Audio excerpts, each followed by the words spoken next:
YouTube, and welcome back to another edition of the Movie Zone. Thanks, starring me, the Doctor of Movies. And today we're going to be talking about my favorite movie of the year so far, Fast and the Furious 7, people, or in this case, Furious 7. So let's review this movie, shall we? And let's begin. Okay, so basically in Furious 6, if you've seen that movie, it basically ends off as, Dom and his team basically are free, from criminal activity and all, the cops and FBI agents and all that, trying to, arrest them and, put them in jail for what they'd done, in Brazil and, of course, in London. So basically, the end of that movie, Owen Shaw, who was the bad guy in number 6, he gets injured, or, in this case, very injured. So in number 7, it basically begins where his brother, Deckard Shaw, played by Jason Statham, comes in and he wants revenge on Dominic Toretto and his crew. So then he goes and finds some, spoiler by the way, if you have not seen number 6, he goes and finds Hobbs.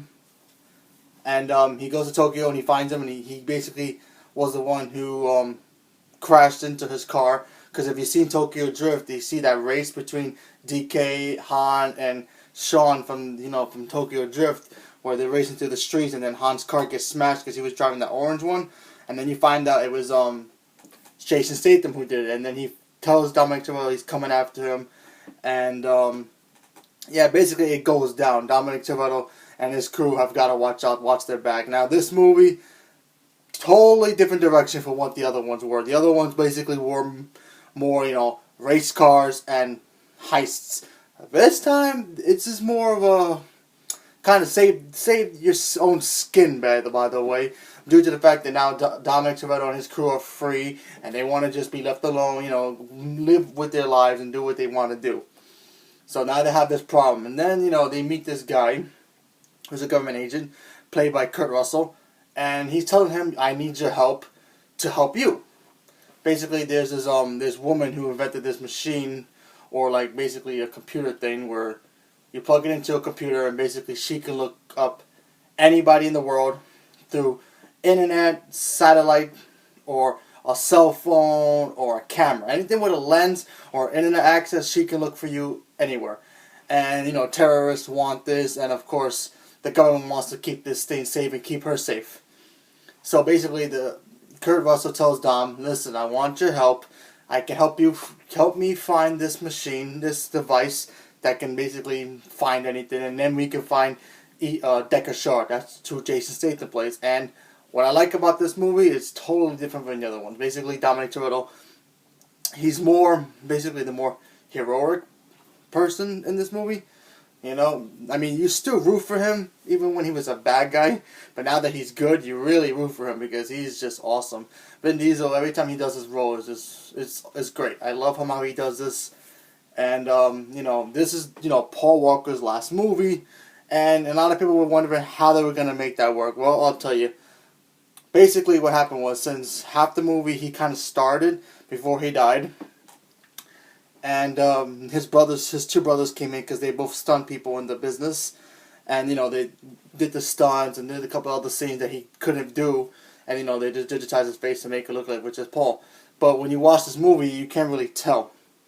I knew it all along what parts. You can notice it, but you might not notice it because it's really quick.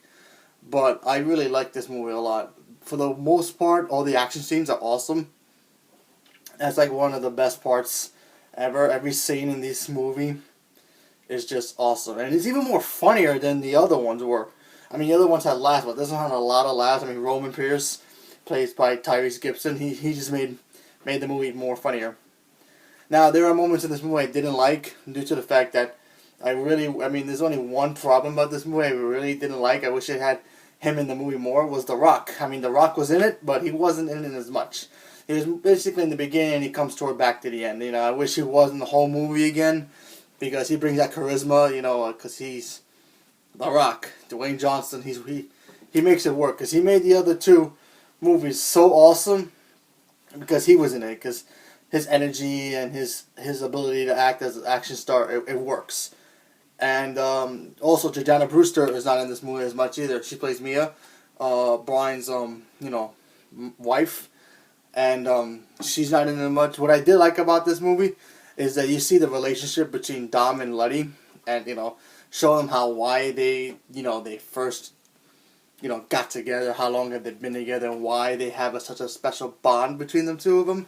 And basically, it just really shows basically bonding between, family. How his family can't be defeated by anybody because his family is basically, his willpower for family is a lot stronger than anybody can, shoot a gun at him or race him or anything like that. And I really enjoy this movie a lot. I think this is better than 6 and 5. And even 4. 4 was good, but this is better. I really like the action scenes in this. They did stunts in here that you can't even believe. Let's just face it. Fast and Furious is not, a movie where it's like so realistic that you can believe that. No, it doesn't do that. It has its moments where it's like really cheesy, where it's not real, but the way they do it, it makes it feel real and it makes it cool. So that's what I liked about that. Also, the fact that, this is Paul Walker's last movie, and I really like the way they basically send him off to the sunset, if you will. You'll see what I mean if you don't cry, honestly, you have no soul. Sorry to say that, but if you don't cry in this movie, a little tear, you got no soul. I'm sorry. I had to cry. I had to admit that right now. This movie was great. I really enjoyed this movie a lot. I kind of wish they don't make another one, but I do want another one. But it's going to be hard to watch another one without Paul. But we have to move on, of course. Even he wanted us to move on with the franchise. This movie is going to make a lot of money anyway, so I'm pretty sure they are going to make an 8th one. And there are rumors that this is going to be in New York. That's what Vin Diesel's saying, but who knows? I can't wait for the next one. Kind of curious of how it's going to be without Paul, but I think they can make it work. Just like how 2 worked without Vin Diesel, even though he was still alive, but he's still alive, of course. But they made that work, so they can make this work. So yeah, everything in this movie I really liked a lot. A couple parts here or there, not realistic enough, but you know what? It's so corny at this point now, but it just makes it work. Because if you watch movies where it's like so bad that you can say, oh my, this doesn't work at all. Honestly. But when you watch the Fast and Furious franchise, it's bad how, they can crash cars, they can jump from buildings with cars and do all this crazy things with cars. And ain't no possible way this can happen in real life. But you having fun with it anyway. Honestly. It just works for them because it's just awesome. It's not, making itself so, so realistic. It's trying to tell you, listen, we know we're corny, but we can do it cool. So that way you can enjoy it and have fun with it. It's a great popcorn flick movie. If you've seen the Fast and Furious franchise, you will love this movie. If you haven't seen any of the other ones, I recommend you watch them from beginning to end. 1, 2, 3, 4, 5, and 6. And somebody asked me the other day, what's the real order?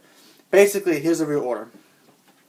It is 1, Too Fast, Too Furious, then Fast and Furious 4, then Fast 5, then Fast 6, Tokyo Drift, and then number 7.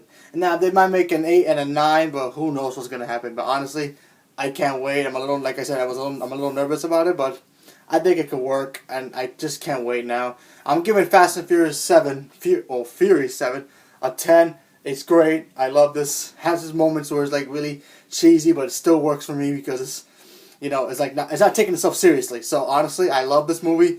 I can't wait to see what happens next. I'm gonna miss Paul Walker a lot, but honestly, it worked, and we had to say goodbye to him. This is one last ride, basically meaning for him. I think the franchise can go on without him, but yeah, we're gonna miss him, and we can all thank him for all the great movies he's done with us. He can rest in peace now, because we're all going to miss him, but yet the franchise can go on without him, and we all know that he's going to be watching down from heaven, or wherever he is at, watching the crew and everybody in that family, because honestly, they are a family, even in and out of the movie, so that's awesome. So they're going to make another one, hopefully, and let's see how it ends up being. So that's my review for that. Stay tuned, because I'm going to bring you another review for the Movie Zone, talking about topics that happened yesterday and maybe today. I need to look up my sources about what's going on in today's movie world. I'll bring that up later today. And thank you for watching this review. Let me know if you're interested in seeing Fast and Furious 7. If you have seen the other ones, did you like them? Which one is your favorite up to now? Do you want to see this? Are you nervous about Paul Walker being in this movie? Let me know, and as always, thank you very much for watching this video. Subscribe, and of course, let's talk about this. Thank you, and have a good day.